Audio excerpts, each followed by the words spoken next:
A Strange Interview with the Devil, Chapter 3. While you are reading the interview with the devil, you will recognize from brief description I have given you of the story of my life, what I desperately effort the devil made to muzzle me before I gain public recognition. You will understand also, after reading the interview with the devil, why the interview had to be preceded by this personal history of my background. Before you begin to read the interview, I want you to have a clear picture of the final fling the devil had at me, and be it remembered with profit that it was this final fling which gave me mercy a chance to turn and twist the devil's tail until he squealed out his confession. The devil's undoing began with the Depression in 1929. Through the fortunate turn of the wheel of life, I lost his 600-acre estate in Catskill Mountains. My income was entirely cut off. Harriman National Bank, in which all my funds were deposited, folded up and was wiped out. Before I realized what was happening, I found myself caught up in a spiritual economic hurricane which evolved into a worldwide catastrophe of such force that no individual or group of individuals could withstand it.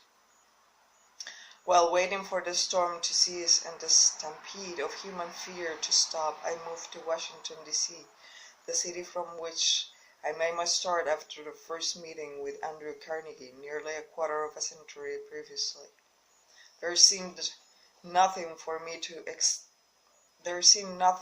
do except sit down and wait. All I had was time. After 3 years of waiting without tangible results, my restless soul began to push me back into service. There was little opportunity for me to teach a philosophy of success when the world around me was in a midst of abject failure, and men's minds were filled with the fear of poverty. This thought came to me one evening when I was sitting in my automobile in front of the Lincoln Memorial on the Potomac River, within the shadow of the Capitol. With it came another thought. The world had staged an unprecedented depression over which no human being had control. With that depression had come to me an opportunity to test the philosophy of self-determination, to the organization of which I had devoted the better portion of my adult life. Once more I had the opportunity to learn whether my philosophy was practical or mere theory. I realized, too, the opportunity had come to test a claim I had made hundreds of times, that every adversity brings with it the seed of an equivalent advantage. What, if any, I asked myself, were the advantages to me of a world depression? When I began to look for a direction in which I might move to test my philosophy, I made the most shocking discovery of my life. I discovered that though some strange power which I did not understand, I had lost my courage, my initiative. I had demoralized. My enthusiasm had been weakened. Worst of all, I was sorely ashamed to acknowledge that I was author of a philosophy of self-determination, because down deep in my heart I knew, or thought I knew, that I could not make my philosophy pull me out of the hole of despair in which I found myself. While I floundered in a state of mental bewilderment, the devil must have been dancing a jig of rejoicing. At last he had the author of the world's first philosophy of individual achievement pinned under his thumb and paralyzed with indecision. As I sat there in front of the Lincoln Memorial, reviewing in retrospect the circumstances which had so many times previously lifted me to great heights of achievement, only to let me drop to equal depths of despair, a happy thought was handed over to me in the form of a definite plan of action by which I believe I could throw off that hypnotic feeling of indifference with which I had been bound. in the interview with the devil, the exact nature of the power by which I had been deprived of my initiative and courage has been described. It is the same power with which millions of others were bound during the Great Depression. It is the chief weapon with which the devil ensnares and controls human beings. The sum and substance of this thought which came to me was this: despite the fact that I had learned from Andrew Carnegie and more than 500 others of equal business and professional achievements, that noteworthy achievements in all walks of life come through the application of the mastermind, the harmonious coordination of two or more minds working to a definite end. I had failed to make such an alliance for the purpose of carrying out my plan to take the philosophy of individual achievement to the world. Despite the fact I had understood the power of the mastermind, I had neglected to appropriate and use this power, had been laboring as a lone wolf instead of allying myself with other superior minds. Superior minds. Where do I find a superior mind?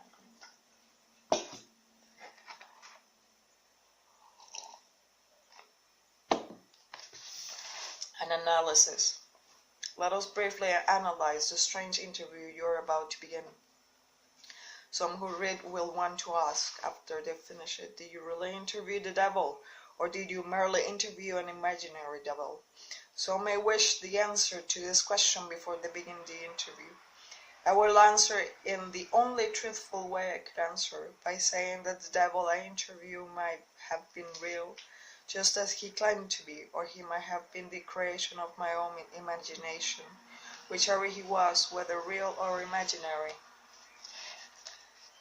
It is of little importance compared with the nature of the information conveyed through the interview. The important question is this: does the interview convey dependable information which might be helpful to people who are trying to find their places in the world? If it conveys that sort of information, no matter whether it is conveyed in the form of fact or fiction, when it is worthy of serious analysis through careful reading, I am not concerned in the least as to the real source of the information, or as to the real nature of the devil whose stunning story you are about to read. I am concerned only with the fact that the devil's confession squares perfectly with what I have seen of life. I believe the interview does convey information of practical benefit to all who have not found life to be friendly, and the reason I believe so is the fact that I have made the central theme of this book yield to me all the happiness I need, in the form best suited to my nature. I have experience with enough of the principle mentioned to the devil to assure me that they will do exactly what he says they will. That is enough for me. So I pass the story of the interview on to you for whatever you may be able to make it pay in useful dividends.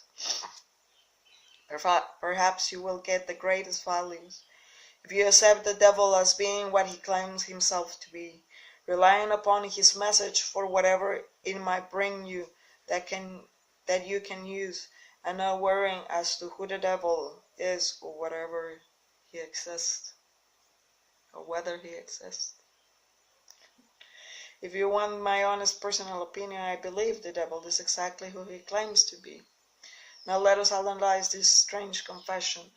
After forcing his way into the consciousness of the devil, Mr. Earthbound began the unwilling interview with questions which can only be evaded. Here begins the interview with the devil. Question. I have uncovered the secret code by which I can pick up your thoughts. I have come to ask you some very plain questions. I demand you to give me direct and truthful answers. Are you ready for the interview, Mr. Devil? Yes, answer. Yes, I am ready, but you must address me with more respect. During this interview, you will address me as Your Majesty. Question. By what right do you demand such royal respect? Answer. You should know I control 98% of the people of your world. Do you think that entitles me to a rating? You do not think that entitles me to rate as royalty? Have you proof of your claim? Yes, plenty. Of what does your proof consist? Of many things. If you want answers, you will address me as your majesty. Some things you will understand, some you will not.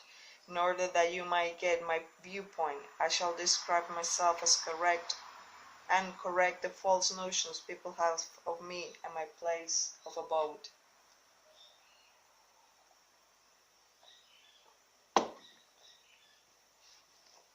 That is a fine idea, your majesty. Start by telling me, where do you live? Then describe your physical appearance. My physical appearance? Why, my dear earthbound, I have no physical body. I will be handicapped by such an encumbrance as those in which you earthbound creatures live. I consist of negative energy, and I live in the minds of people who fear me. I also occupy 1/2 of every atom of physical matter and every unit of mental and physical energy. Perhaps you will better understand by nature if I tell you that I'm the negative portion of the atom. That's very important. I'm gonna read it again. I have no physical body. I will be handicapped by such an encumbrance as those in which you earthbound creatures live. I consist of negative energy, and I live in the minds of people who fear me. I also occupy 1/2 of every atom of physical matter and every unit of mental and physical energy. Perhaps you will be better understand my nature if I tell you that I'm the negative portion of an atom. Oh, I see what you're preparing to claim. You're laying the foundation to say that if it were not for you, there will be no world, no stars, no electrons, no atoms, no human beings, nothing. Is that correct? True, absolutely true. Well, if you only occupy 1/2 of the energy and matter, who occupies the other half? The other half is occupied by my opposition. Opposition? What do you mean? The opposition is what you earthbound call God. So you have the universe divided up with God. Is that your claim? Not my claim, but the actual fact. Before this interview is finished, you will understand why my claim is true. You would also understand why it has to be true, or there could be no world such as yours, no earthbound creatures such as you. I am no beast with forked tongue and a spit tail. Of course you're not. But you do control the minds of 98 out of every 100 people. You said yourself. Who causes all the misery in this 90% devil-controlled world if you do not?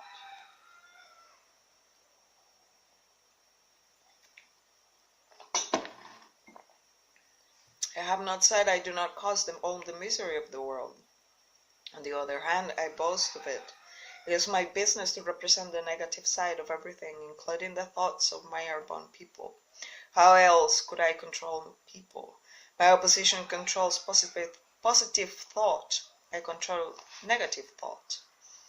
How do you gain control of the minds of people? Oh, that's easy. I merely move in and occupy the unused space of human brain. I sow the seeds of negative thought in the minds of people so I can occupy and control the space. You must have many tricks and devices by which you gain and hold control of the human mind.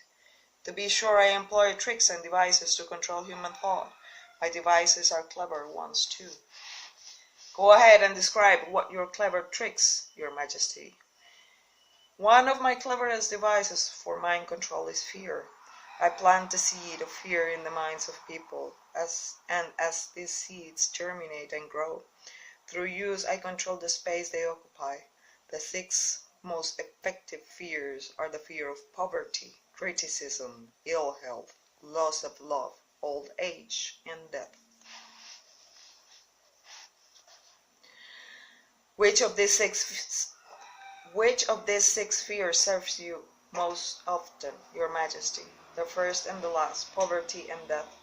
At one time or another during life I tightened my grip on all people through one or both of this. I plant these fears in the minds of people so deftly that they believe them to be their own creation. I accomplish this end by making people believe I'm standing just beyond the entrance gate of the next life, waiting to claim them after death for eternal punishment.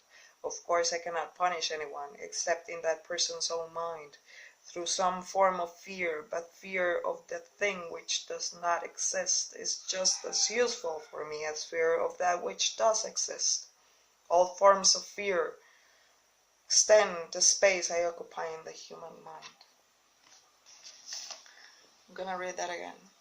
Of course, I cannot punish anyone except in that person's own mind through some form of fear, but fear of the thing which does not exist is just as useful to me as fear of that which does exist. All forms of fear extend the space I occupy in the human mind. Your Majesty, Your Majesty, will you explain how you gain this control over human beings? The story is too long to be told in few words. It began over 1,000,000 years ago when the first man began to think. Up to that time I had control over all mankind, but enemies of mine discovered the power of positive thought, placed it in the minds of men, and then began a battle on my part to remain in control. So far I have done quite well by myself, having lost only 2% of the people to the opposition. I take it from your answer that men who think are your enemies. Is that right? It is not right, but it is correct. Tell me something about the world in which you live. I live wherever I choose. Time and space do not exist for me. I am a force best described to you as energy. My favorite physical dwelling place, as I have told you, is the minds of the earthbound. I control a part of the brain space in every human being. The amount of space I occupy in each individual's mind depends upon how little and what sort of thinking that person does. As I have told you, I cannot entirely control any person who thinks. You speak of your opposition. What do you mean by that? My opponent controls the positive forces of the world, such as love, faith, hope, and optimism. My opponent also controls the positive factors of all natural law throughout the universe, the forces which keep the earth and the planets and all the stars balanced in their courses. But these forces are meek in comparison with those which operate in the human mind under my control. You see, I do not seek to control stars and planets. I prefer to control human minds. Where do you acquire your power, and why? And by what means do you add to it? I add to my power by appropriating the mind power of the earthbound as they come through the gate at the time of death. 98 out of every 100 who come back to my plane from the earth plane are taken over by me, and their mind power is added to my being. I get all who come over with any form of fear. You see, I'm constantly at work preparing the minds of people before death, so I can appropriate them when they come back to my plane.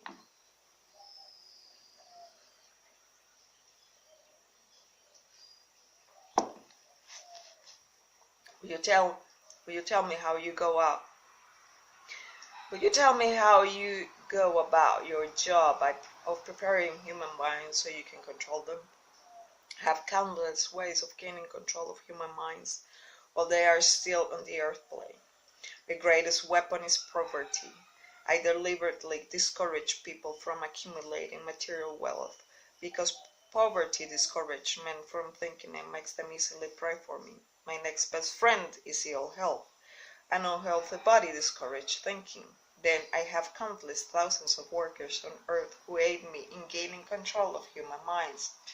I have these agents placed in every calling. They represent every race and creed, every religion. Who are your greatest enemies on earth, Your Majesty? All who inspire people to think and act on their own initiative are my enemies. Such men as Socrates, Confucius, Voltaire, Emerson, Thomas Paine, and Abraham Lincoln. And you are not doing me any good either. Is it true that you use men who have great health, wealth? As I have already told you, poverty is always my friend because it discourages independence of thought and encourages fear in the minds of men. Some wealthy men serve my cause while others do me great damage, depending upon how the wealth is used. The great Rockefeller fortune, for example, is one of my worst enemies. That is interesting, Your Majesty. Will you tell me why you fear the Rockefeller fortune more than others?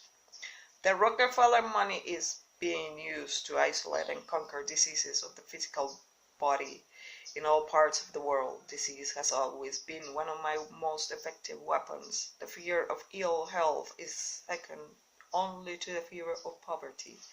The Rockefeller money is uncovering new secrets of nature in 100 different directions, all of which are designed to help men take and keep possession of their own minds.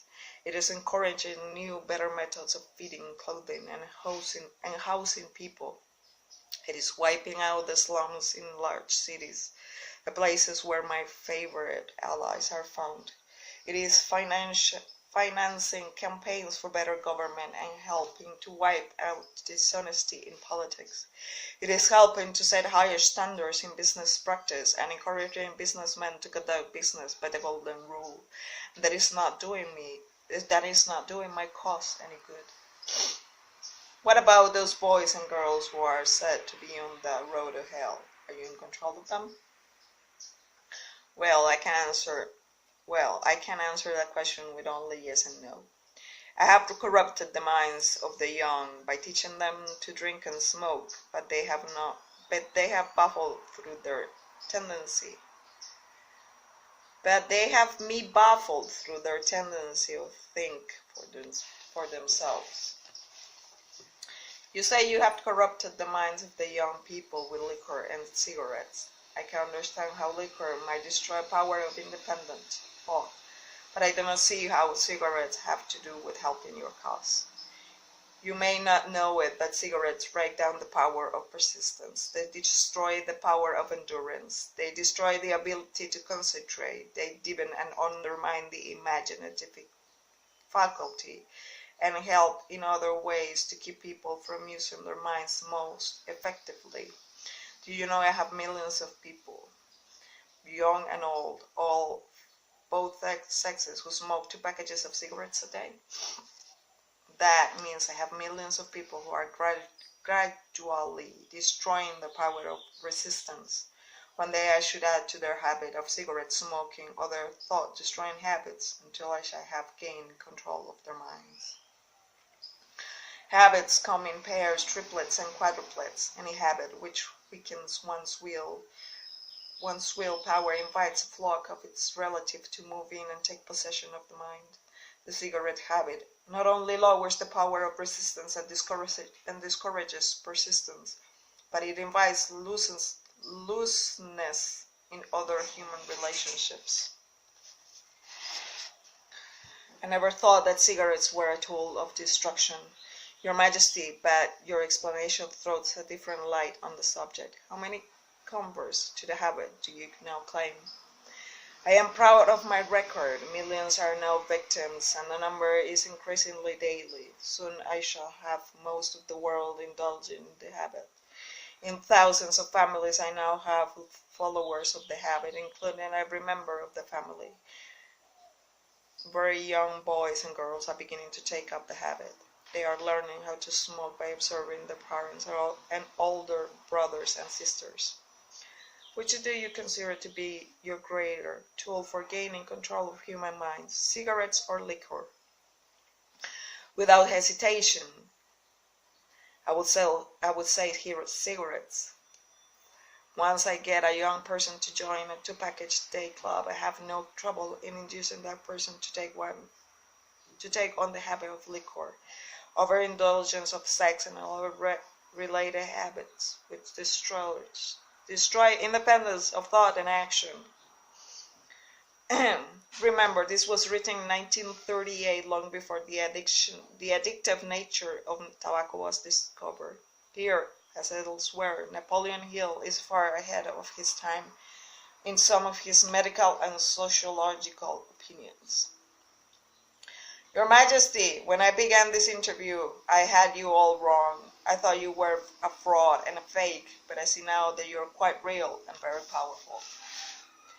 Your apology is accepted, but you need not to have bother. Millions of people have questioned my power, and I got most of them at the gate as they came over. I ask no person to believe in me. I prefer that people fear me. I am no beggar. I take what I want by cleverness and force, begging people to believe in the business of my opposition. Begging people to believe is the business of my opposition, not mine. Your Majesty will please pardon my rudeness, but I will not be able to look myself in the face again if I did not tell you here and now that you are the damnedest fiend ever to be turned loose on innocent people. I always had the wrong conception of you. I thought you were kind enough to let people alone while they were living, that you merely torture their souls after death. Now I learned from your own brazen confession, that you destroy the right to freedom of thought and cause them to go through a living or hell on earth. What do you have to say to that? Bullshit. Take responsibility. I get what I want by exercising self-control. That is not so good for my own business, but I suggest you emulate me instead of criticizing me. You call yourself a thinker, and you are. Otherwise, you will never have forced this interview on me, but you will never be the sort of thinker that frightens me unless you gain and exercise greater control over your own emotions. Let us get away from personalities. I came here to learn more about you, not to discuss myself. Please go ahead and tell me of the many tricks you have devised for gaining control of the human mind. What is your most powerful weapon just now? That is a difficult question to answer. I have so many devices for entering human minds and controlling them that is so difficult to say which are the most powerful. Right at the moment, I'm trying to bring about another world war. My friends here in Washington are helping me to involve America in the war.